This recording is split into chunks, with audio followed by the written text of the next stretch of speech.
തിരുനാമത്തിന് മഹത്വമുണ്ടാകട്ടെ. ഈ പ്ലാറ്റ്ഫോമിലായിരിക്കുന്ന എല്ലാ പ്രിയപ്പെട്ടവർക്കും കർത്താവായ യേശു ക്രിസ്തുവിൻ്റെ നാമത്തിൽ സ്നേഹവന്ദനം. സ്വർഗീയ പിതാവായ നമ്മുടെ ദൈവത്തിൻ്റെ കരുണയാൽ ദൈവം നമ്മെ അത്ഭുതകരമായി പരിപാലിക്കുന്ന വലിയ ദൈവോർത്ത് ഞാൻ ദൈവത്തിന് സ്തോത്രം അർപ്പിക്കുന്നു. ഇന്നത്തെ ചിന്തയ്ക്കായി തിരഞ്ഞെടുത്ത തിരുവചന ഭാഗം യോഹന്നാൻ എഴുതിയ സുവിശേഷം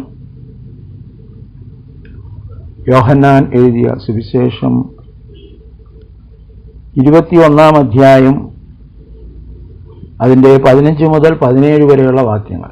യോഹന്നാൻ 21, 15 മുതൽ 17 വരെ. അവർ പ്രാതൽ കഴിഞ്ഞ ശേഷം യേശു ശീമോൻ പത്രോസിനോട്, യോഹന്നാന്റെ മകനായ ശീമോനെ, നീ ഇവരിൽ അധികമായി എന്നെ സ്നേഹിക്കുന്നുവോ എന്ന് ചോദിച്ചു.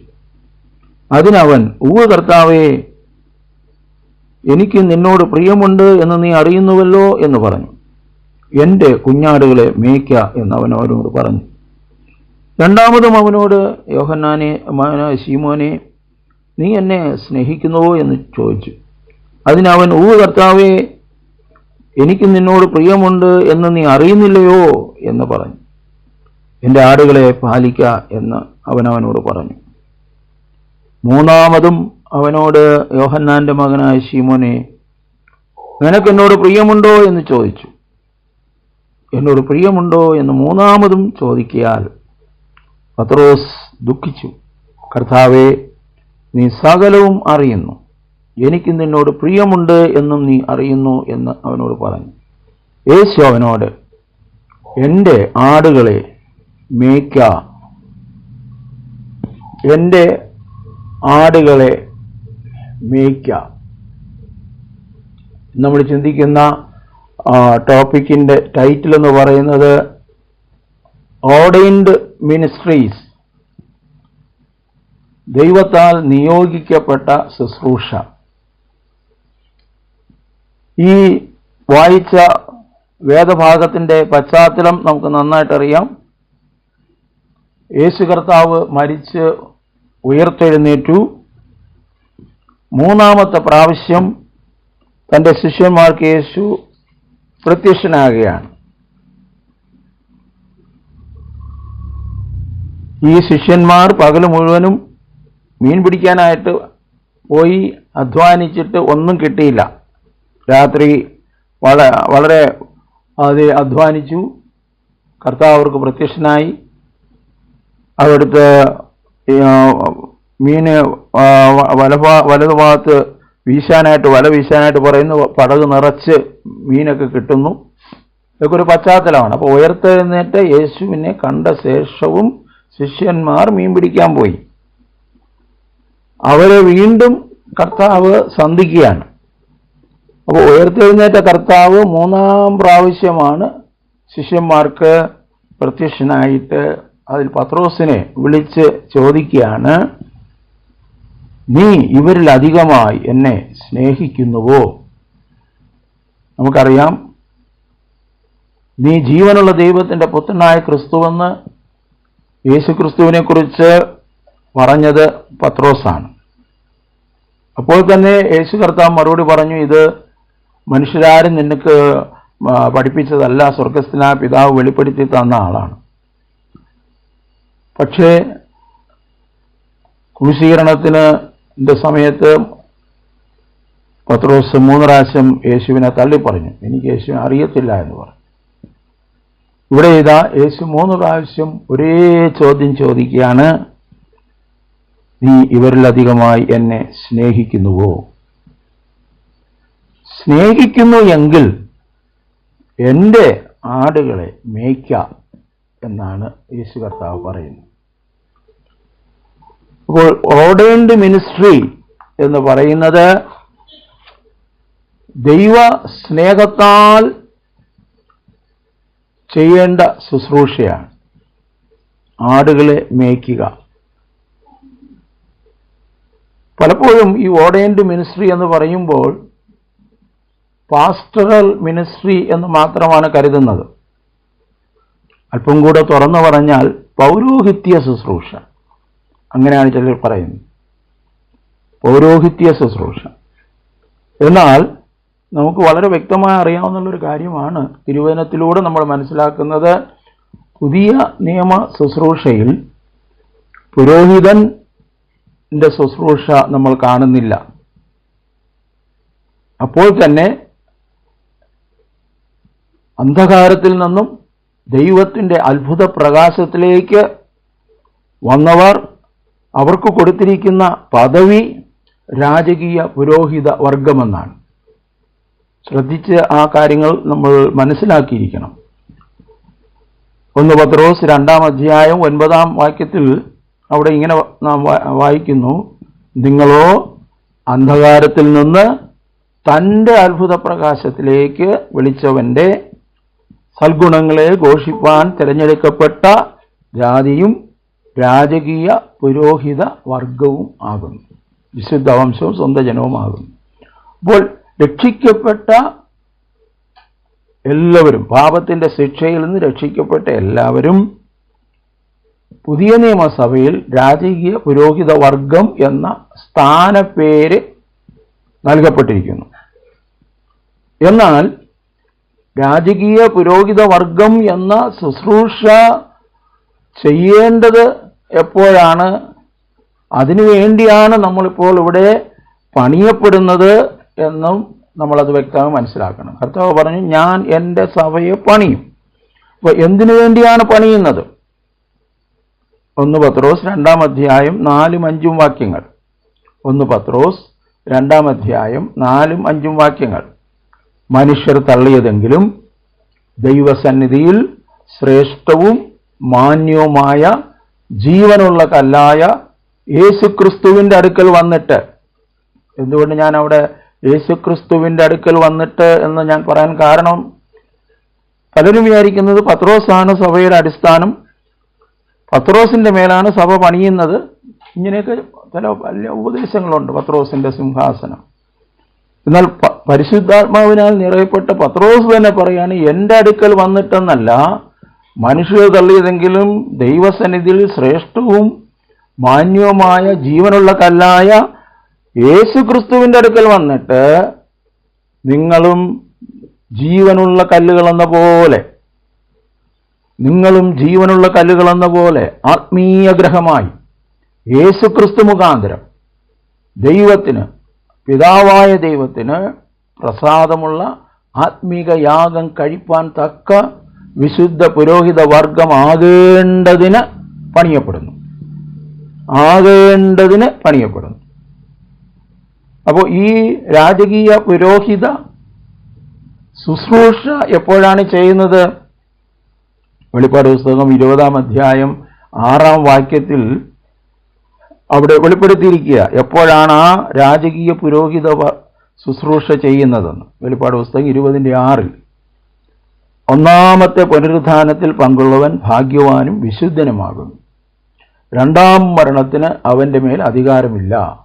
അവർ ക്രിസ്തുവിനും ദൈവത്തിനും പുരോഹിതന്മാരായി 1000 ആണ്ട് ക്രിസ്തുവിനോട് കൂടെ വാഴും. പൗരോഹിത്യവും വാഴ്ചയും 1000 ആണ്ട് വാഴ്ചാ സമയത്താണ്. ഇത് യേശു കർത്താവ് വെളിപ്പെടുത്തിയിരിക്കുന്ന കാര്യമാണ്. നമുക്കറിയാം, കർത്താവിൻ്റെ രഹസ്യ വരവിങ്കൽ ഇവിടെ നിന്ന് വിശുദ്ധന്മാരെ മാറ്റും. വിശ്വാസികളെയല്ല മാറ്റുന്നത്, വിശുദ്ധന്മാരെ മാറ്റും. അവർക്ക് പ്രതിഫലം കൊടുത്ത് തിരിച്ചു കർത്താവ് വീണ്ടും ഈ ഭൂമിയിൽ വരും. ഇതിനിടയ്ക്കുള്ള ഗ്യാപ്പിൽ അത് ഇവിടെ വല്ലാത്ത പീഡനകാലമായിരിക്കുമെന്നാണ് തിരുവചനത്തിലൂടെ നമ്മൾ മനസ്സിലാക്കുന്നത്. അപ്പോൾ ഈ ഭൂമിയിലേക്ക് വന്ന് 1000 ആണ്ട് ഈ ഭൂമിയിൽ തന്നെ അതെ കർത്താവ് ഭരണം നടത്തും. ഈ ഭൂമിയൊന്നും ഇപ്പോൾ നശിച്ചു പോകത്തില്ല, അങ്ങനെയൊന്നും ആരും ചിന്തിച്ചു കളയരുത്. പിന്നീടാണ് പുതിയ ആകാശവും പുതിയ ഭൂമിയും. ഈ ഭൂമിയെല്ലാം ഉണ്ടായിരിക്കും. അതുകൊണ്ട് എക്സ്പ്രസ് ഹൈവേയും പിന്നെ വിഴിഞ്ഞം തുറമുഖവും എല്ലാം നന്നായിട്ടൊക്കെ നടക്കട്ടെ, പണികളൊക്കെ നന്നായിട്ട് നടക്കട്ടെ. പക്ഷെ എപ്പോഴും ഇല്ലാതെ കൃപയുടെ വാതിലടയ്ക്കും. മതി, സുവിശേഷം അറിയിച്ചതും മതി എന്ന് കർത്താവിന് തോന്നുമ്പോൾ വാതിലടയ്ക്കും. വിശുദ്ധന്മാർ ഇവിടെ നിന്ന് മാറ്റപ്പെടും. ക്രിസ്തുവിൽ മരിച്ച വിശുദ്ധന്മാർ ഉയർത്തെഴുന്നേൽക്കും. ക്രിസ്തുവിൽ ജീവിക്കുന്ന വിശുദ്ധന്മാർ രൂപാന്തരപ്പെടും. പിന്നെ 7 വർഷം കഴിഞ്ഞാണ് 1000 ആണ്ട് വാഴ്ച വരുന്നത്. അപ്പോൾ ദൈവത്തിന് പ്രസാദമുള്ള ആത്മീക യാഗം കഴിപ്പാൻ തക്ക വിശുദ്ധ പുരോഹിത വർഗമാകേണ്ടതിനാണ് പണിതുകൊണ്ടേയിരിക്കുന്നത്. അപ്പോൾ മരിച്ചാൽ ഞാൻ സ്വർഗത്തിൽ പോകുമെന്നോ അത് നിത്യതയിൽ നിത്യസന്തോഷത്തിലേക്ക് പ്രവേശിക്കുമോ എന്നുള്ള ഉറപ്പെങ്ങനെയാണ് നമുക്ക് കിട്ടുന്നത്? കർത്താവ് എന്നെ പണിയുന്നു, ഞാൻ അവിടുത്തെ സഭയിലെ അംഗമാണ്, അവയവമാണ്, ക്രിസ്തുവിൻ്റെ ശരീരമായ സഭയിലെ ഒരവയവമാണ് ഞാൻ. കർത്താവ് എന്നെ പണിയുന്നു, കർത്താവ് എന്നെ ഉപയോഗിക്കുന്നു. എനിക്ക് കർത്താവുമായിട്ട് 24/7 ഒരു കോണ്ടാക്റ്റ് ഉണ്ട്. അവൻ്റെ ജീവൻ എന്നിൽ വ്യാപരിച്ചുകൊണ്ടേയിരിക്കുന്നു, അവിടുത്തെ ആത്മാവ് എന്നിൽ പ്രവർത്തിച്ചുകൊണ്ടേയിരിക്കുന്നു. ആ ഒരു വലിയൊരു ഉറപ്പും സന്തോഷമാണ്, സന്തോഷം. അപ്പോൾ ഈ ഓർഡൈൻഡ് മിനിസ്ട്രി എന്ന് പറയുമ്പോൾ പുതിയ നിയമത്തിലേക്ക് വരുമ്പോൾ നമുക്കറിയാം 5-fold മിനിസ്ട്രിയാണ്. പഴയ നിയമത്തിൽ 3 തരത്തിലുള്ളവരാണ് ഓർഡൈൻഡ് മിനിസ്റ്റേഴ്സ് എന്ന് പറയുന്നത്: പ്രവാചകൻ, പുരോഹിതൻ, രാജാക്കന്മാർ. ഇത് ദൈവം തൻ്റെ ജനത്തിന് ഓർഡൈൻഡ്, അഭിഷേകം ചെയ്ത് നിയോഗിക്കപ്പെട്ട ശുശ്രൂഷക്കാരാണ്. എന്നാൽ പുതിയ ഉടമ്പടിയിലേക്ക് വരുമ്പോൾ വ്യത്യാസം വരികയാണ്. യേശു നമ്മുടെ ശ്രേഷ്ഠ മഹാപുരോഹിതനായി മാറുന്നു. നമുക്കറിയാം, പൗരോഹിത്യ ശുശ്രൂഷ ലേവ്യ ഗോത്രത്തിന് ദൈവം നൽകിയതാണ്. എന്നാൽ യേശു യഹൂദ ഗോത്രത്തിലുള്ള ആളാണ്. കാരണം പഴയതിന് കംപ്ലീറ്റ് ഒരു ചേഞ്ച് കർത്താവ് വരികയാണ്. പുതിയ നിയമം കർത്താവ് സ്ഥാപിക്കുകയാണ്, പുതിയ നിയമം. അപ്പോൾ പഴയ നിയമത്തിൽ ആലയമുണ്ട്, പള്ളിയുണ്ട്. പുതിയ നിയമത്തിൽ വരുമ്പോൾ സഭയാണ്. ഈ ഭാഗം നമ്മൾ വ്യക്തമായി മനസ്സിലാക്കി വേണം നമ്മുടെ ക്രിസ്തീയ ജീവിതം ചെയ്യുവാനും നമ്മളെ ഏൽപ്പിച്ചിരിക്കുന്ന ദൗത്യം നിർവഹിക്കുവാനും. പഴയ നിയമത്തിൽ ആലയം, യെരൂശലേം ദേവാലയം മാത്രം. പിന്നെ പള്ളികൾ, സിനഗോഗുകൾ. അപ്പോൾ അവിടെ മഹാപുരോഹിതനാണ് ഉണ്ടായിരിക്കേണ്ടത്. പക്ഷേ യേശുവിൻ്റെ കാലത്ത് വരുമ്പോൾ മഹാപുരോഹിതന്മാരായി, അന്നാവും കയ്യപ്പാവും മഹാപുരോഹിതന്മാരായി മാറി.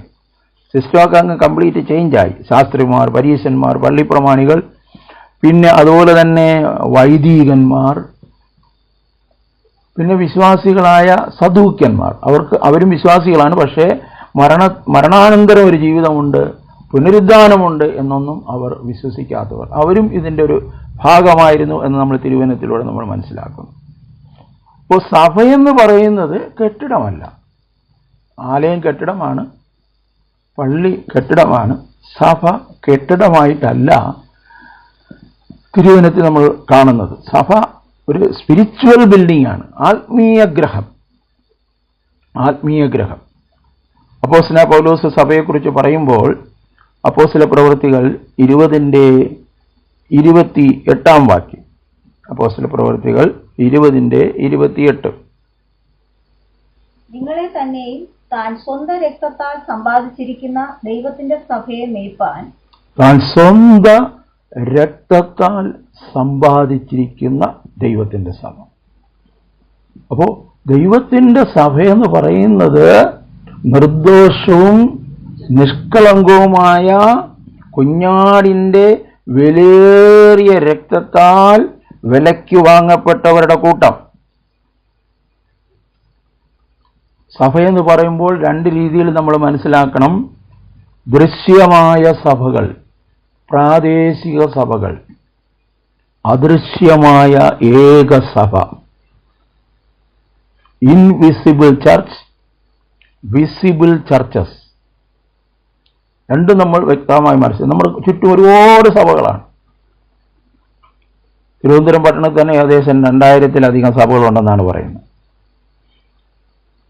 കേരളം ഒട്ടാകെ നോക്കിയാൽ, ലോകം ഒട്ടാകെ നോക്കിയാൽ കോടിക്കണക്കിന് സഭകളുണ്ട്, വിവിധ പേരുകളിൽ അറിയപ്പെടുന്നു. ഇത് വിസിബിൾ ചർച്ചാണ്. എന്നാൽ ഇതിൻ്റെ എല്ലാം ഉള്ളിൽ ഇൻവിസിബിളായി കർത്താവ് പണിയുന്ന, കർത്താവിൻ്റെ രക്തത്താൽ വീണ്ടെടുക്കപ്പെട്ടതിൻ്റെ ആ സന്തോഷമുള്ള, പരിശുദ്ധാത്മാവ് പ്രാപിച്ച, പ്രത്യാശയോടും വിശ്വാസത്തോടും ദൈവസ്നേഹത്തിലും ജീവിക്കുന്ന ഒരു സമൂഹമുണ്ട്. അതാണ് താൻ സ്വന്തം രക്തത്താൽ സമ്പാദിച്ച സഭയെന്ന് പറയുന്നത്. അപ്പോൾ ആ സഭയെ ശുശ്രൂഷിക്കുവാനായി പരിശുദ്ധാത്മാവ് നിങ്ങളെ പരിശുദ്ധാത്മാവ് നിങ്ങളെ അധ്യക്ഷരാക്കി വെച്ച ആട്ടിൻകൂട്ടം മുഴുവനെയും സൂക്ഷിച്ചോളും. അപ്പോൾ സഭ എന്ന് പറയുന്നത് മറ്റൊരർത്ഥത്തിൽ പറഞ്ഞാൽ ക്രിസ്തു ഇടയനായിരിക്കുന്ന ആട്ടിൻകൂട്ടം.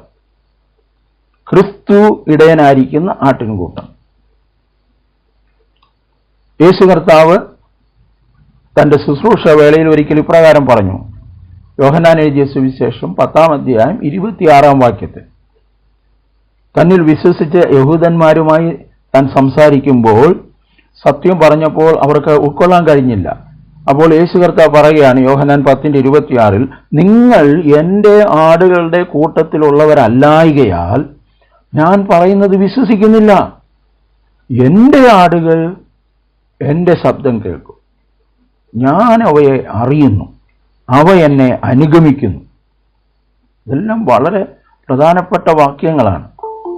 എൻ്റെ ആടുകൾ എൻ്റെ ശബ്ദം കേൾക്കുന്നു, ഞാൻ അവയെ അറിയുന്നു, അവ എന്നെ അനുഗമിക്കുന്നു. 3 കാര്യങ്ങളാണ് അവിടെ പറയുന്നത്. അപ്പോൾ യേശു കർത്താവ് യഹൂദന്മാരെ നോക്കി പറയുകയാണ്, നിങ്ങൾ എൻ്റെ ആടുകളുടെ കൂട്ടത്തിലുള്ളവരല്ലായകയാൽ ഞാൻ പറയുന്നൊന്നും നിങ്ങൾ വിശ്വസിക്കുന്നില്ല. പക്ഷെ എൻ്റെ ആടുകൾ എൻ്റെ ശബ്ദം കേൾക്കുന്നു, ഞാൻ അവയെ അറിയുന്നു. ഈ ദുഷ്ടലോകത്തിൽ, ഈ ദുഷ്കാലത്തിൽ ദൈവവചനം, ദൈവശബ്ദം കേട്ട് അനുസരിക്കുന്ന ജീവിതങ്ങളെ കർത്താവ് വ്യക്തമായി അറിയുന്നു. കർത്താവ് അറിയുന്നത് മാത്രമല്ല, ആ ആടുകൾ കർത്താവിനെ അനുഗമിക്കുന്നു. ക്രിസ്തീയ ജീവിതം എന്ന് പറയുന്നത് ഞായറാഴ്ച പള്ളിയിൽ പോകുന്നതല്ല, ക്രിസ്തുവിനെ നാൾതോറും അനുഗമിക്കുന്നതാണ്.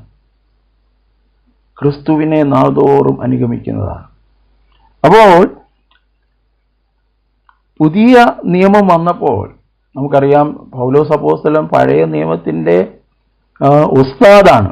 ഗമാലിയേൽ എന്ന് പറയുന്ന പണ്ഡിതന്റെ കീഴിലിരുന്ന് ഉൽപ്പത്തി മുതൽ മലാഖി വരെ നന്നായി പഠിച്ച് മനസ്സിലാക്കിയ ഒരു വ്യക്തിയാണ് താൻ.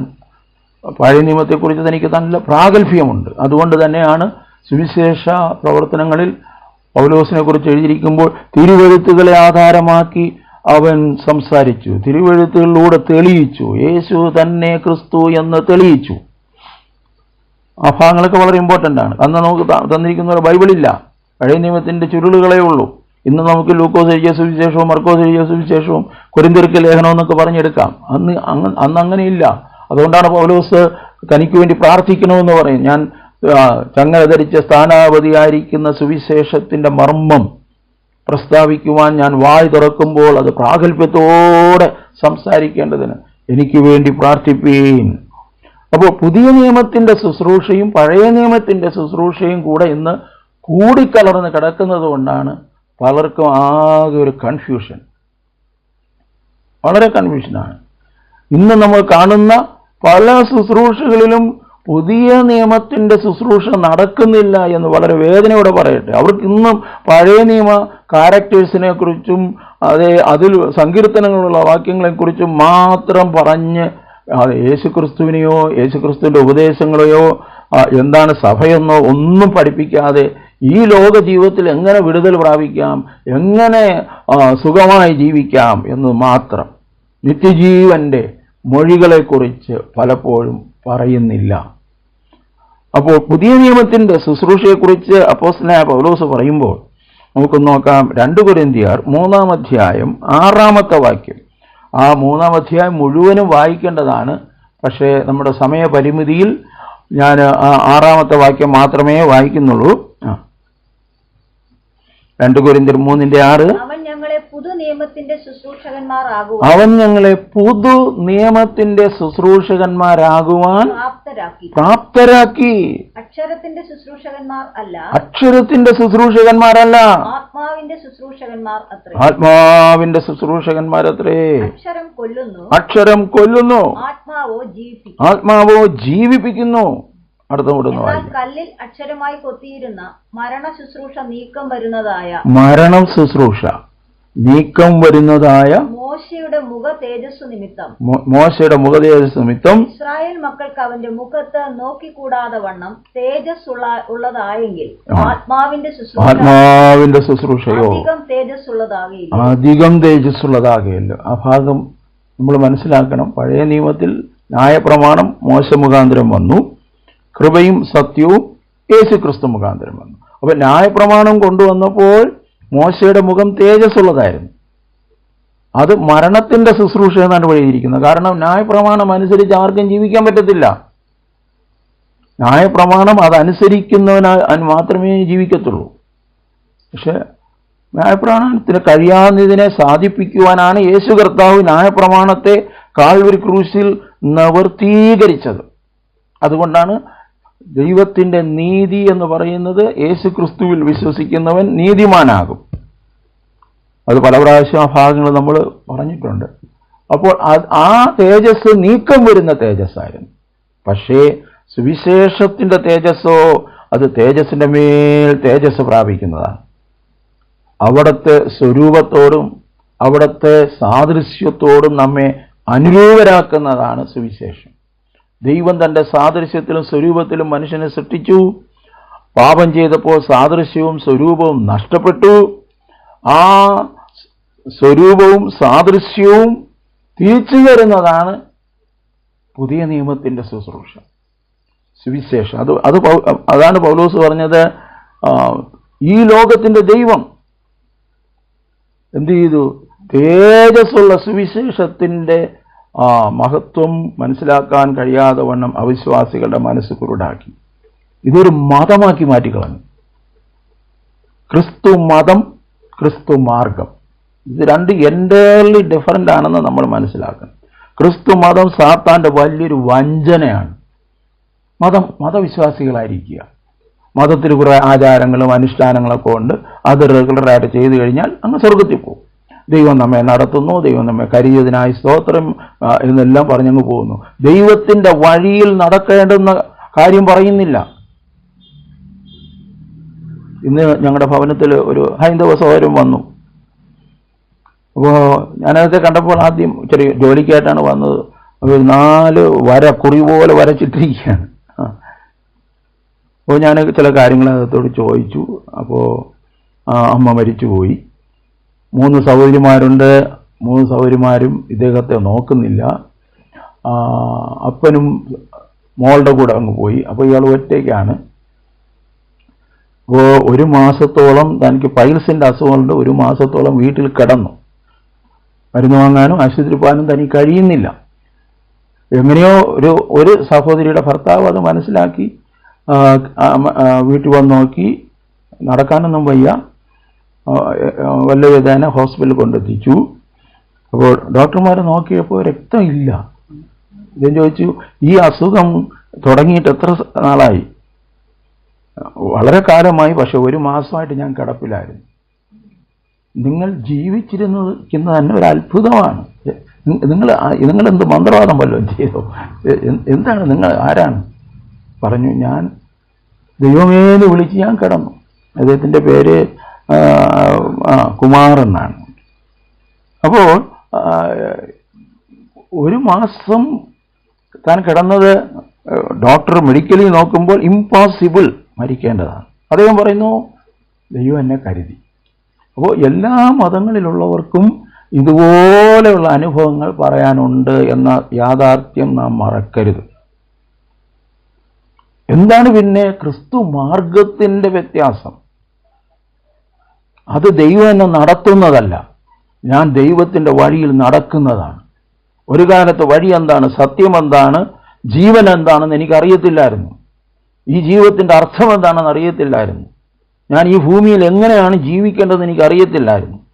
പക്ഷെ യേശു ക്രിസ്തു അവിടെ നിന്നാണ് വഴിയെന്നും പിതാവിൻ്റെ അടുക്കലേക്ക് താൻ മുഖാന്തരമല്ലാതെ ആർക്കും പ്രവേശനമില്ലെന്നും മാത്രമല്ല അതിന് തടസ്സമായിരിക്കുന്ന നമ്മുടെ സ്വന്തം ഇഷ്ടങ്ങളെ, അതിനാണ് പാപമെന്ന് പറയുന്നത്, അതെല്ലാം താൻ കാൽവരിയിൽ വഹിച്ച് നമുക്ക് വേണ്ടി മരിച്ചു 3-ാം നാൾ ഉയർത്തെഴുന്നേറ്റ് താൻ പറഞ്ഞതെല്ലാം സത്യമാണെന്ന് തെളിയിച്ച് തന്നിൽ വിശ്വസിക്കുന്നവർക്ക് തൻ്റെ ജീവൻ നൽകുന്നു.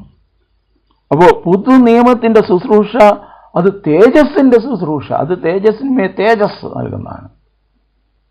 അപ്പോൾ ആ ശുശ്രൂഷയിൽ വീണ്ടും അപ്പോസ്തലനായ പൗലോസ് പറയുന്നു ആ ശുശ്രൂഷയിൽ ആരൊക്കെയാണുള്ളതെന്ന്. എഫേസ്യർക്ക് ലേഖനം 4:11, എഫേസ്യർ 4:11. അവൻ ചിലരെ അപ്പോസ്തലന്മാരായി, പ്രവാചകന്മാരായി, സുവിശേഷകന്മാരായി, ഇടയന്മാരായി, ഉപദേഷ്ടാക്കന്മാരായി നിയമിച്ചിരിക്കുന്നു. 5-fold ministry. പുതിയ നിയമ ശുശ്രൂഷയിൽ രക്ഷിക്കപ്പെട്ട എല്ലാ ദൈവമക്കളും രാജകീയ പുരോഹിത വർഗമാകേണ്ടതിന് പണിയപ്പെടുന്നതിനോടൊപ്പം അവരെ കർത്താവ് ഈ 5 വിധ ശുശ്രൂഷകളിൽ ഏതെങ്കിലും ഒരെണ്ണത്തിനായി അവർ ഓർഡൈൻഡ് ആണെന്ന കാര്യം മറന്നു പോകരുത്. ഓർഡൈൻഡ് മിനിസ്ട്രി എന്ന് പറയുന്നത് സഭാ ശുശ്രൂഷകൻ മാത്രമല്ല, അത് പാസ്റ്ററൽ മിനിസ്ട്രി. ഇനി അത് കുറച്ചുകൂടെ വ്യക്തമാക്കേണ്ടതിന് അടുത്തൊരു വാക്യം കൂടെ വായിക്കട്ടെ, നിങ്ങളത് ചിന്തിക്കുക. 1 കൊരിന്ത്യർ 2:28 മുതലുള്ള വാക്യങ്ങൾ. 1 കൊരിന്ത്യർ 2:28 മുതൽ.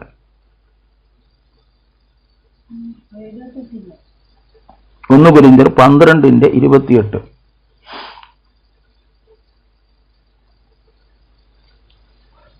ദൈവം സഭയിൽ ഒന്നാമത് ആ വാക്കുകളൊക്കെ നോക്കുക. ദൈവം സഭയിൽ ഒന്നാമത് അപ്പോസ്തലന്മാർ, മിഷണറിമാർ, രണ്ടാമത് പ്രവാചകന്മാർ, മൂന്നാമത് ഉപദേഷ്ടാക്കന്മാർ, ഇങ്ങനെ ഓരോരുത്തരെ നിയമിച്ചിരിക്കുന്നു. പിന്നെ വീര്യപ്രവൃത്തികൾ. ഒന്നാമത് മിഷണറി വന്നാണ് സുവിശേഷം അറിയിക്കുന്നത്. പിന്നെ പ്രവാചകന്മാർ, പിന്നെ ഉപദേഷ്ടാക്കന്മാർ. അപ്പോൾ ഇങ്ങനെ അപ്പോസ്തലന്മാരാലും പ്രവാചകന്മാരാലും ഉപദേഷ്ടാക്കന്മാരാലും തിരുവചന സത്യം അറിഞ്ഞ് അത് വിശ്വസിച്ച് യേശുവിൻ്റെ രക്തത്താൽ വീണ്ടെടുക്കപ്പെട്ടവരുടെ സമൂഹമായി ഒരു കൂട്ടായ്മ രൂപപ്പെടുമ്പോൾ അവർക്കൊരു ലീഡർഷിപ്പ് കൊടുക്കുവാനായി അത് ദൈവം പാസ്റ്റർമാരെ, ഇടയന്മാരെ നിയോഗിക്കുന്നു. അതിന് മൂപ്പനെന്ന വാക്കുണ്ട്, അധ്യക്ഷൻ എന്ന വാക്കെല്ലാം ബൈബിളിൽ നമ്മൾ കാണുന്നുണ്ട്. ഇനി നമുക്ക് ഒരു വാക്യം കൂടെ നോക്കാം. എഫേസ്യർക്ക് ലേഖനം 2:19-20, എഫേസ്യർ 2:19-20. ആകയാൽ നിങ്ങൾ ഇനി അന്യന്മാരും പരദേശികളുമല്ല, വിശുദ്ധന്മാരുടെ സഹപൗരന്മാരും ദൈവത്തിന്റെ ഭവനക്കാരും അത്രേ. ക്രിസ്തു യേശു തന്നെ മൂലക്കല്ലായിരിക്കെ നിങ്ങളെ അപ്പോസ്തലന്മാരും എന്ന അടിസ്ഥാനത്തിന്മേൽ പണിതിരിക്കുന്നു. അപ്പോൾ അതാണ് അവിടെ ഒരു ഭവനപ്പണിയോട് സാദൃശ്യപ്പെടുത്തിയിരിക്കുകയാണ്. യേശുക്രിസ്തു മൂലക്കല്ലാണ്, ആ കല്ലിന്മേൽ അപ്പോസ്തലന്മാരും പ്രവാചകന്മാരും എന്ന അടിസ്ഥാനത്തിന്മേൽ പണിതിരിക്കും. എന്തിനു വേണ്ടി? അവനിൽ കെട്ടിടം മുഴുവൻ യുക്തമായി ചേർന്ന് കർത്താവിൽ വിശുദ്ധ മന്ദിരമായി വളരുന്നു.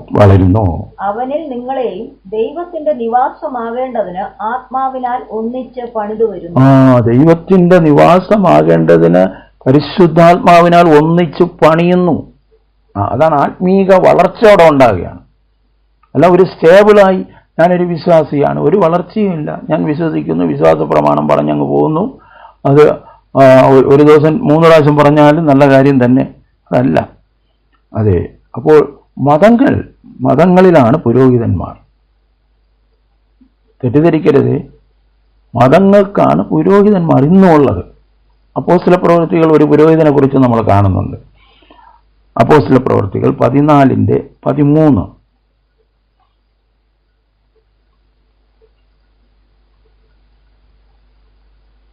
പട്ടണത്തിന്റെ മുൻപിലുള്ള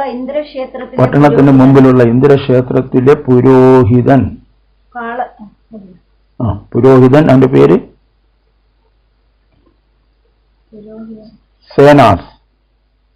അപ്പോ ഇവിടെ ലുസ്രയിൽ വെച്ച് ഒരു മുടന്തന് സൗഖ്യം കിട്ടുകയാണ്. ആളുകളെല്ലാം കൂടെ അത്ഭുതപ്പെട്ടു. മാത്രമല്ല ക്ഷേത്രത്തിലെ പൂജാരിമാരെല്ലാം വളരെ അത്ഭുതപ്പെട്ടു. ദൈവം മനുഷ്യന്റെ രൂപത്തിൽ വന്നിരിക്കുന്നു എന്ന് പറഞ്ഞ് ഇവരുടെ മുമ്പിൽ യാഗം കഴിക്കാൻ തുടങ്ങി.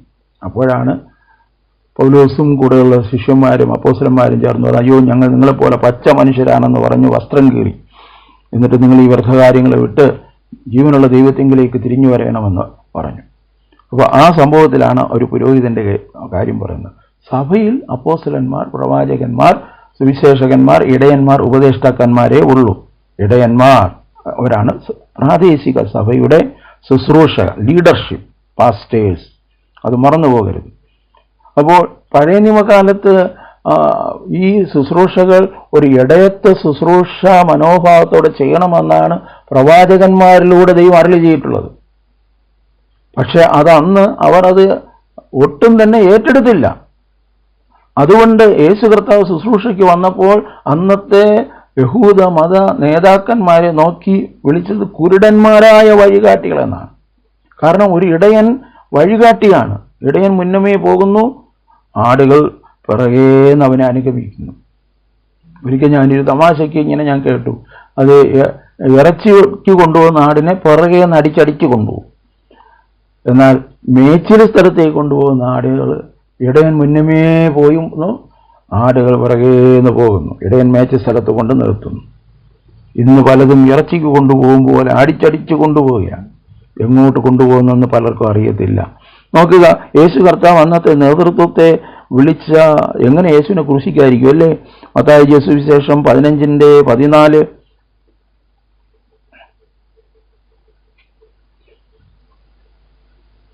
അവരെ വിടുവിൻ, അവർ കുരുടന്മാരായ വഴികാട്ടികളത്രേ. കുരുടൻ കുരുടനെ വഴി നടത്തിയാൽ ഇരുവരും കുഴിയിൽ വീഴും. കുരുടന്മാരായ വഴികാട്ടികൾ. ആ 15-ാം അധ്യായം 1 മുതലുള്ള വാക്യങ്ങൾ നിങ്ങൾ വായിക്കണമേ. കാരണം യേശുവിൻ്റെ ശിഷ്യന്മാർ ഭക്ഷണം കഴിക്കുമ്പോൾ അവരുടെ സമ്പ്രദായം അനുസരിച്ച് കൈകാൽ കാത്തുകൊണ്ട് അവരുടെ ഇടയിൽ പരീശന്മാരും ശാസ്ത്രിമാരും എല്ലാം വല്ലാണ്ട് അസ്വസ്ഥരായി. അപ്പോൾ യേശു കർത്താവരോട് പറയുക, നിങ്ങളുടെ പാരമ്പര്യം കൊണ്ട് നിങ്ങൾ ദൈവത്തിൻ്റെ കൽപ്പന ലംഘിക്കുന്നു. നിങ്ങൾ നിങ്ങളുടെ സമ്പ്രദായത്തിന് മുൻതൂക്കം നൽകി ദൈവവചനത്തെ ദുർബലമാക്കുന്നു. ഇതാണ് നമ്മുടെ കീഴ്വഴക്കം, ഇതാണ് നമ്മുടെ ട്രഡീഷൻ എന്ന് പറഞ്ഞ് ദൈവത്തിൻ്റെ വചനത്തെ വില കുറച്ച് കാണുന്ന ഒരു സമൂഹം, മത നേതൃത്വമാണെന്നുണ്ടായിരുന്നു. ഇന്നും ദൈവവചനത്തിന് ഇവിടെ സ്ഥാനമില്ല. വേറെ എന്തൊക്കെ കാര്യങ്ങൾ പറയുന്നു, മറ്റ് മതങ്ങളിലുള്ള ആശയങ്ങളൊക്കെ കൊണ്ടുവന്ന് ഇവിടെ പ്രസംഗിക്കുന്നു. ഒരു മഹർഷി ഉണ്ടായിരുന്നു, ഒരു സന്യാസി ഇങ്ങനെ ഉണ്ടായിരുന്നു, മറ്റേതെല്ലാം പറയുന്നു. എന്താണ് യേശു കർത്താവ് പറഞ്ഞിരിക്കുന്നത്? അതാണ് യേശു കർത്താവ് അവരെ നോക്കി പറയും, നിങ്ങൾ കുരുടന്മാരായ വഴികാട്ടികൾ. നിരവധി വാക്യങ്ങൾ അതുമായി ബന്ധപ്പെട്ട് ഉണ്ട്. നമുക്കത് അറിയാം, അല്ലെങ്കിൽ കണ്ടെത്തി പഠിക്കണം. നമ്മൾ സ്വപ്പം വർക്ക് ചെയ്യണം. അപ്പോൾ യേശു കർത്താവ് ഈ പാസ്റ്ററൽ മിനിസ്ട്രിയെ കുറിച്ച് പറയുമ്പോൾ യോഹന്നാൻ എഴുതിയ സുവിശേഷം 10-ാം അധ്യായം 12 മുതൽ 13 വാക്യങ്ങളിൽ യേശു കർത്താവ് പറയുകയാണ്.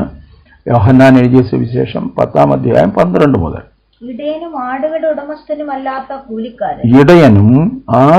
ഉടമസ്ഥനുമല്ലാത്ത കൂലിക്കാരൻ ചെന്നായി വരുന്നത് കണ്ട് ആടുകളെ വിട്ട് ഓടിക്കളയുന്നു. ചെന്നായി അവയെ പിടിക്കുകയും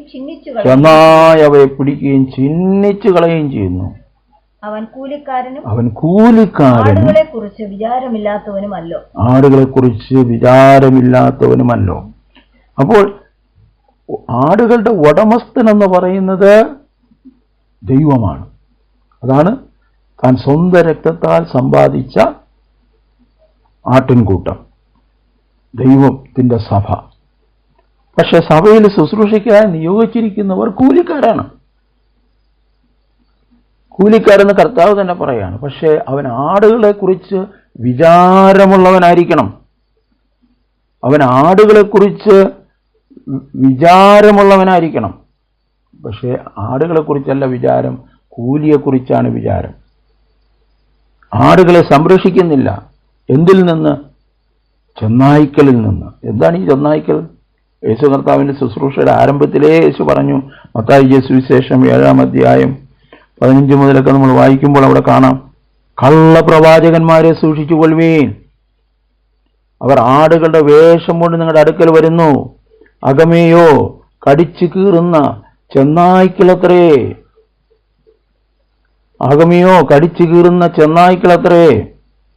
അപ്പോ ആടുകളുടെ വേഷം കൊണ്ടുവരുന്ന ചെന്നായ്ക്കൾ, കള്ളപ്രവാചകന്മാർ, ഇവരിന്നെല്ലാം സംരക്ഷിക്കേണ്ട ചുമതല ഒരു ഇടയനുണ്ട്. ഇടയനാണ്, അല്ലാതെ കാർമ്മികനല്ല, പുരോഹിതനല്ല, വഴികാട്ടിയാണ്. ക്രിസ്തീയ ജീവിതം എന്ന് പറയുന്നത് പിതാവിൻ്റെ ഭവനത്തിലേക്കുള്ള യാത്രയാണ്. ആ യാത്രയിൽ നിയമങ്ങളുണ്ട്, ചട്ടങ്ങളുണ്ട്, കൽപ്പനകളുണ്ട്. ആ നിയമങ്ങൾ അനുസരിക്കാതെ പോയാൽ അപകടാവസ്ഥയിലാവും, വഞ്ചിക്കപ്പെടും. അതെ, കുറെ കൂതാശകളൊക്കെ നടത്തിയാണ് യാത്ര ചെയ്യുന്നത്, നിയമമൊന്നും അനുസരിക്കുന്നില്ല. എങ്ങനെയായിരിക്കും? ഇല്ല, ഇത് മാർഗമാണ്. മതത്തിലാണ് ഒരുപാട് ആചാരങ്ങളും അനുഷ്ഠാനങ്ങളും എല്ലാം ഉള്ളത്. യേശു ഒരു ആചാരവും അനുഷ്ഠാനവും പറഞ്ഞില്ല.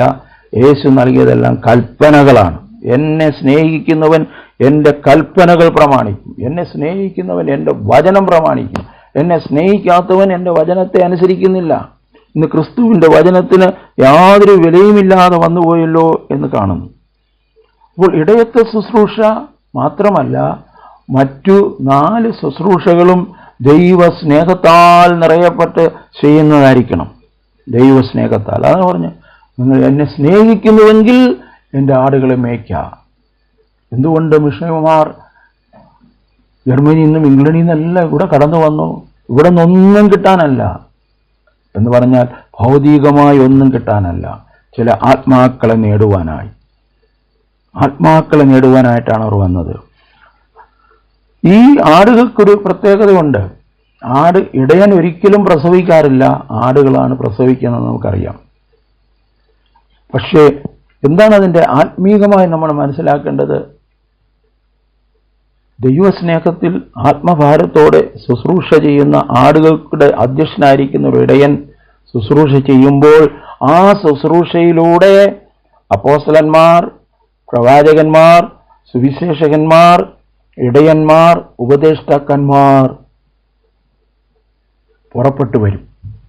നമുക്കറിയാം, ഒരു 25-30 വർഷങ്ങൾക്ക് മുമ്പേ സഭയിലെ നൽകപ്പെട്ട ശുശ്രൂഷകളിലൂടെയാണ് നിരവധി ശുശ്രൂഷകർ പുറത്തു വന്നത്. എനിക്ക് ദൈവവേല ചെയ്യണം, എനിക്ക് മിഷണറിയായി പോകണം, എനിക്ക് സഭാ ശുശ്രൂഷയിലേക്ക് പോകണം. അവർ ആത്മഭാരമുണ്ടായി വന്നവർ. ഇന്ന് അതൊരു പ്രൊഫഷണലായി മാറിപ്പോയി. ആത്മഭാരത്തോടെ എന്നതിനേക്കാൾ ഉപരി നല്ലൊരു ജോലി, നല്ല ശമ്പളം, നല്ല അംഗീകാരം, ഇതല്ല ശുശ്രൂഷ. പുതിയ നിയമത്തിൻ്റെ ശുശ്രൂഷ ചെയ്യേണ്ടത് ആ ശുശ്രൂഷയിലൂടെ അതേ അപ്പോസ്തലന്മാരുണ്ടാകണം, മിഷണറിമാരുണ്ടാകണം, പ്രവാചകന്മാരുണ്ടാകണം, സുവിശേഷകന്മാരുണ്ടാകണം, ഇടയന്മാരുണ്ടാകണം, ഉപദേഷ്ടാക്കന്മാരുണ്ടാകണം. അവിടെയാണ് ദൈവം പ്രസാദിക്കുന്നത്. ഇടയത്വ ശുശ്രൂഷയിലെ വളരെ പ്രധാനപ്പെട്ട ഒരു കാര്യമാണ് ക്രിസ്തുവിൻ്റെ ഉപദേശം പഠിപ്പിക്കുക എന്ന് പറയുന്നത്.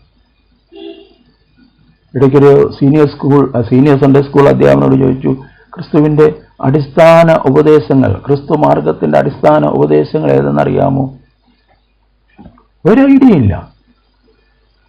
അദ്ദേഹത്തെ കുറ്റം പറഞ്ഞിട്ട് കാര്യമില്ല. അദ്ദേഹം ഒരു സൺഡേ സ്കൂൾ അധ്യാപകനാണെങ്കിൽ പോലും അദ്ദേഹത്തെ അതിനെക്കുറിച്ച് അറിയത്തില്ല. എബ്രായർക്ക് ലേഖനം 6-ാം അധ്യായം 1-ാം വാക്യത്തിൽ അടിസ്ഥാനങ്ങളെക്കുറിച്ച് അവിടെ പറഞ്ഞിരിക്കുക. നിർജീവ പ്രവൃത്തികളെക്കുറിച്ചുള്ള മാനസാന്തരം, ദൈവത്തിങ്കിലെ വിശ്വാസം, സ്നാനങ്ങളെക്കുറിച്ചുള്ള ഉപദേശം, മരിച്ചവരുടെ പുനരുദ്ധാനം, നിത്യജീവൻ, നിത്യശിക്ഷാവിധി, കൈവെപ്പ്, ഇങ്ങനെയുള്ള അടിസ്ഥാന ചില കാര്യങ്ങളുണ്ട്. അതിനെക്കുറിച്ച് വ്യക്തമായ കാഴ്ചപ്പാട് സഭാജനത്തിന് നൽകേണ്ടത് ഇടയന്റെ ജോലിയാണ്, പാസ്റ്ററൽ മിനിസ്ട്രിയാണ്. അതുകൊണ്ട് അപ്പോസ്തലനായ പൗലോസ് പറഞ്ഞ ഒരു മുന്നറിയിപ്പ്, അന്ന് സഭയ്ക്ക് കൊടുത്തൊരു മുന്നറിയിപ്പ് നമുക്ക് വായിക്കാം. അപ്പോസ്തല പ്രവൃത്തികൾ 20:29. അപ്പോസ്തല പ്രവൃത്തികൾ 20:29. ഞാൻ പോയ ശേഷം ആട്ടിൻകൂട്ടത്തെ ആദരിക്കാത്ത കൊടിയ ചെന്നായ്ക്കൾ നിങ്ങളുടെ ഇടയിൽ കടക്കുമെന്ന് ഞാൻ അറിയുന്നു. ശിഷ്യന്മാരെ തങ്ങളുടെ പിന്നാലെ വലിച്ചുകൊണ്ട് പോകേണ്ടതിന് വിപരീതോപദേശം പ്രസ്താവിക്കുന്ന പുരുഷന്മാർ നിങ്ങളുടെ ഇടയിൽ നിന്ന് വിപരീതോപദേശം, ക്രിസ്തു പഠിപ്പിച്ചതിന് നേരെ വിപരീതം. അപ്പോസ്തലന്മാർ പഠിപ്പിച്ചതിന് നേരെ വിപരീതം. പുതിയ തിയോളജിയാണ്. മാനസാന്തരപ്പെടേണ്ട ആവശ്യമില്ല, വിശുദ്ധ ജീവിതത്തിന്റെ ആവശ്യമില്ല, വിശ്വാസ ജീവിതം മതി, വിശ്വാസ സമൂഹം എന്നാണ് പറയുന്നത്. വേദപുസ്തകത്തിൽ നമുക്കറിയാം, ലേഖനങ്ങൾ എഴുതുമ്പോൾ ഗലാത്യർക്ക് ലേഖനത്തിന് ഒഴികെ മറ്റുള്ള എല്ലാവരും വിശുദ്ധന്മാർക്ക് എഴുതുന്നത്. വിശുദ്ധൻ ഇനിയും തന്നെ വിശുദ്ധീകരിക്കട്ടെ എന്നാണ്. അപ്പോൾ വിശ്വാസം ഉണ്ടല്ലോ, എനിക്ക് വിശ്വാസമുണ്ട്, നിന്റെ വിശ്വാസം നിന്നെ രക്ഷിക്കും. ക്രിസ്തീയ ജീവിതം വിശ്വാസ ജീവിതം മാത്രമല്ല, അത് വിശുദ്ധിയിലേക്ക് വളരുന്ന ജീവിതമാണ്. അപ്പോൾ അവിടെ വഞ്ചിക്കപ്പെടുകയാണ്. പത്രോസ് തന്റെ ലേഖനം എഴുതുമ്പോൾ പറയുന്ന 1-ാം ലേഖനം 1-ാം അധ്യായം 15-ാം വാക്യത്തിൽ നമ്മളിങ്ങനെ വായിക്കുന്നു. പത്രോസ് 1:15-16 വാക്യങ്ങൾ. നിങ്ങളെ വിളിച്ച വിശുദ്ധനൊത്തവണ്ണം അനുസരണമുള്ള മക്കളായി എല്ലാ നടപ്പിലും വിശുദ്ധരാകുവിൻ. ഞാൻ വിശുദ്ധനാകയാൽ നിങ്ങളും വിശുദ്ധരായിരിപ്പിനെന്ന് നിങ്ങൾ എഴുതിയിരിക്കുന്നുവല്ലോ. അപ്പോൾ നമ്മുടെ ദൈവം പരിശുദ്ധൻ പരിശുദ്ധൻ പരിശുദ്ധൻ. ആ ദൈവം നമ്മെ സ്നേഹിച്ചു. ആ സ്നേഹം നമ്മൾ വിശുദ്ധരാകാൻ വേണ്ടിയാണ്. പരിശുദ്ധ വചനം നമുക്ക് നൽകി, പരിശുദ്ധ ജീവൻ നമുക്ക് നൽകി, പരിശുദ്ധാത്മാവിനെ നമുക്ക് നൽകി. അപ്പോൾ ഒരു ഇടയന്റെ ശുശ്രൂഷയെക്കുറിച്ച് ഞാൻ നേരത്തെ പറഞ്ഞു. പഴയ നിയമത്തിലെ പ്രവാചകന്മാർ അന്നത്തെ ശുശ്രൂഷകരോട് ഇടയന്മാരുടെ ഡ്യൂട്ടി എന്താണെന്ന് പരിശുദ്ധാത്മാവിൽ പറയുകയാണ്. എഹെസ്കേൽ പ്രവചനം 34-ാം അധ്യായം. അത് മുഴുവനും ദയവായി നിങ്ങൾ മെഡിറ്റേറ്റ് ചെയ്യണമേ എന്ന് ഞാൻ അഭ്യർത്ഥിക്കുകയാണ്. അതിൻ്റെ 1 മുതൽ 4 വരെയുള്ള വാക്യങ്ങൾ. യഹോവയുടെ അരുളപ്പാട് എനിക്ക് ഉണ്ടായതെന്തെന്നാൽ, മനുഷ്യപുത്ര, ഇസ്രായേലിന്റെ ഇടയന്മാരെ കുറിച്ച് പ്രവചിക്കുക. നീ പ്രവചിച്ച അവരോട്, ഇടയന്മാരോട് തന്നെ പറയേണ്ടത്, യഹോവയായ കർത്താവ് ഇപ്രകാരം അരുളിച്ചെയ്യുന്നു, തങ്ങളെ തന്നെ മേയ്ക്കുന്ന ഇടയന്മാർക്ക്, ഇസ്രായേലിന്റെ ഇടയന്മാർക്ക് അയ്യോ കഷ്ടം. ആടുകളെയല്ല ഇടയന്മാർ മേയ്ക്കേണ്ടത്, ആടുകളെയല്ലോ ഇടയന്മാർ മേയ്ക്കേണ്ടത്, അല്ലയോ ഇടയന്മാർ മേയ്ക്കേണ്ടത്. നിങ്ങൾ മേധസ്സു തിന്നുകയും ആട്ടുരോമം ഉടുക്കുകയും തടിച്ചിരിക്കുന്നവയെ അറുക്കുകയും ചെയ്യുന്നു. ആടുകളെ നിങ്ങൾ മേയ്ക്കുന്നില്ല താനും. നിങ്ങൾ ബലഹീനമായതിനെ ശക്തീകരിക്കുന്നില്ല, ദീനം പിടിച്ചതിനെ ചികിത്സിക്കുന്നില്ല, ഒടിഞ്ഞുപോയതിനെ മുറിവ് കെട്ടുന്നില്ല, ചിതറിപ്പോയതിനെ തിരിച്ചു വരുത്തുകയോ കാണാതെ പോയതിനെ അന്വേഷിക്കുകയോ ചെയ്തിട്ടില്ല. കഠിനതയോടും ക്രൂരതയോടും കൂടെ അവയെ ഭരിച്ചിരിക്കുന്നു. ഇടയനില്ലായകൊണ്ട് അവർ ചിതറിപ്പോയിട്ട് അവ കാട്ടിലെ സകല മൃഗങ്ങൾക്കും ഇരയായി തീർന്നു. നോക്കുക, അപ്പോ ഇടയന്റെ ജോലി ഭരിക്കുകയല്ല, പരിപാലിക്കുകയാണ്. ഇടയ പരിപാലനം, ഭരണമല്ല. അവിടെ നമുക്കറിയാം, ഇന്നത്തേത് ഭരണമല്ലേ നടക്കുന്നത്. പരിപാലനം എവിടെ ഉണ്ട്? ബലഹീനമായതിനെ എവിടെ ചികിത്സിക്കുന്നു? എവിടെ അത് മുറിവുകൾ കെട്ടുന്നു? ഇസ്രായേൽ ജനം കാണാതെ പോയ ആട്. നമ്മൾ ആ തൊഴുത്തിൽ ഉൾപ്പെടാത്ത ആടാണ്. അതാണ് യേശു പറഞ്ഞത്, ഈ തൊഴുത്തിൽ ഉൾപ്പെടാത്ത വേറെ ആടുകൾ എനിക്കുണ്ട്, അവയെ ഞാൻ കൊണ്ടുവരേണ്ടതാകുന്നു. അതാണ് എൻ്റെ കറക്റ്റ് ട്രാൻസ്ലേഷൻ. നമ്മൾ കാണാതെ പോയ ആടല്ല, നമ്മൾ തൊഴുത്തിൽ ഉൾപ്പെടാത്ത ആടാണ്. സ്വന്തം ജനമായ ആട് അത് ഇടയനെ വെട്ടി, ഇടയനെ ക്രൂശിച്ചു. അതൊക്കെ പ്രവചന നിവർത്തീകരണമാണ്. അപ്പോൾ ദൈവരാജ്യത്തിന് സുവിശേഷം ജാതികളായ നമുക്ക് ലഭിച്ചു. അപ്പോൾ ഇടയന്റെ ഡ്യൂട്ടി വളരെ സീരിയസ് ആണ്. കാരണം ഇടയൻ്റെ അടുത്ത് ദൈവം കണക്ക് ചോദിക്കും. പാസ്റ്റർ മിനിസ്ട്രി എന്ന് പറയുന്ന കളിയല്ല, ഒരു സുവിശേഷകന്റെ ജോലി പോലെയല്ല, ഒരു മിഷണറിയുടെ ജോലി പോലെയല്ല. അവരെ ഏൽപ്പിച്ചിരിക്കുന്ന ദൗത്യം അവർ അറിയിച്ചിട്ടങ്ങ് പോവുകയാണ്. പക്ഷെ ഒരു പാസ്റ്റർ എന്ന് പറയുന്നത് ആത്മാക്കളെ പരിപോഷിക്കുന്ന വലിയൊരു ചുമതലയാണ്. അവർക്ക് ആത്മീയ വർധനവ് വരുത്തുന്ന വലിയൊരു ദൗത്യം അവർക്കുണ്ട്. അവരോട് കണക്ക് ചോദിക്കുമെന്നാണ് തിരുവചനം പറയുന്നത്. എബ്രായർക്ക് ലേഖനം 13-ാം അധ്യായം 17-ാം വാക്യം. എബ്രായർ 13:17. നിങ്ങളെ നടത്തുന്നവരെ പ്രയോഗം നോക്കണം. നിങ്ങളെ നടത്തുന്നവരെ, ദൈവം എല്ലാവരെയും നടത്തുന്നു. പക്ഷെ ദൈവത്തിന്റെ വഴിയിൽ നടത്തുവാൻ ഉപദേശിക്കുന്നവരാണ് ശുശ്രൂഷകന്മാർ. അപ്പോൾ നിങ്ങളെ നടത്തുന്നവരെ അനുസരിച്ച് കീഴടങ്ങിയിരിപ്പീൻ. അവർ കണക്ക് ബോധിപ്പിക്കേണ്ടവരാകയാൽ നിങ്ങളുടെ ആത്മാക്കൾക്ക് വേണ്ടി ജാഗരിച്ചിരിക്കുന്നു. ഇതവർ ഒരിക്കലും ഞരങ്ങിക്കൊണ്ടല്ല, സന്തോഷത്തോടെ ചെയ്യുവാൻ ഇടവരുത്തും. അല്ലാഞ്ഞാൽ നിങ്ങൾക്ക് നന്നല്ല. അപ്പോൾ ഇത് സന്തോഷത്തോടെ ഒരു ഇടയൻ, ഒരു സഭാ ശുശ്രൂഷകൻ ഒരു സഭയിൽ പ്രവർത്തിക്കുമ്പോൾ 3 വർഷമോ 2 വർഷമോ 5 വർഷമോ ഇരിക്കുമ്പോൾ ആ ആടുകൾക്ക് വേണ്ടിയുള്ള ജാഗ്രത, ശുശ്രൂഷകൾ, പ്രാർത്ഥനകൾ എല്ലാം സന്തോഷത്തോടെ അവർ ചെയ്യാൻ അവരെ സഹായിക്കണം.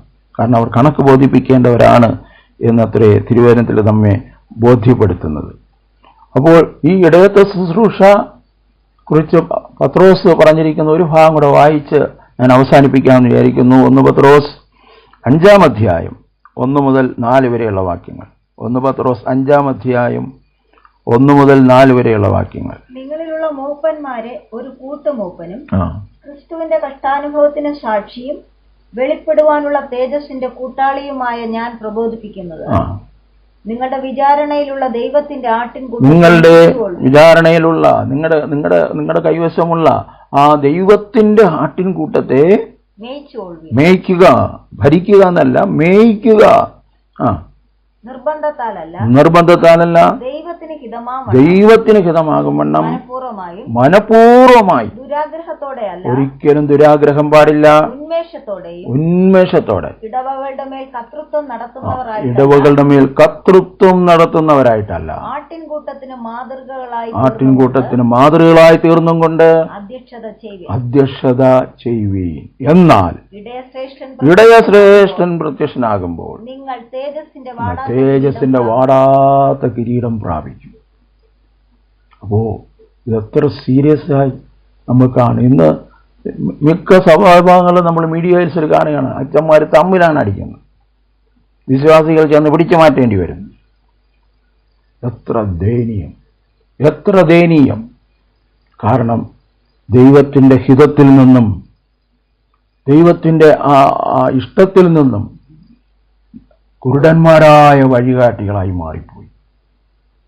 കർത്താവേ, കണ്ണുകളെ തുറക്കണമേ. പുതിയ നിയമത്തിൻ്റെ ശുശ്രൂഷ ചെയ്യുവാൻ, തേജസ്സിൻ്റെ ശുശ്രൂഷ ചെയ്യുവാൻ, ഈ 5-fold മിനിസ്ട്രിയും ഓർഡൈൻഡ് മിനിസ്ട്രിയാണെന്ന് മനസ്സിലാക്കി ദൈവഭയത്തോടെ ഈ ദുഷ്ടലോകത്തിൽ, ഈ ദുഷ്കാലത്തിൽ വിശ്വാസം നഷ്ടപ്പെട്ട്, വിശുദ്ധി നഷ്ടപ്പെട്ട്, പ്രത്യാശ നഷ്ടപ്പെട്ട്, ദൈവസ്നേഹം നഷ്ടപ്പെട്ടുകൊണ്ടിരിക്കുന്ന ഈ തലമുറയുടെ നടുവിൽ ദൈവഹിതപ്രകാരം ശുശ്രൂഷ ചെയ്യുവാൻ കർത്താവേ എന്നെ സഹായിക്കണമേ, ഞങ്ങളുടെ സഹ ശുശ്രൂഷകരെ സഹായിക്കണമേ എന്ന് നമുക്ക് പ്രാർത്ഥിക്കാം. ഈ വചനങ്ങളാൽ ദൈവം നമ്മെ അനുഗ്രഹിക്കുമാറാകട്ടെ. ആമേൻ.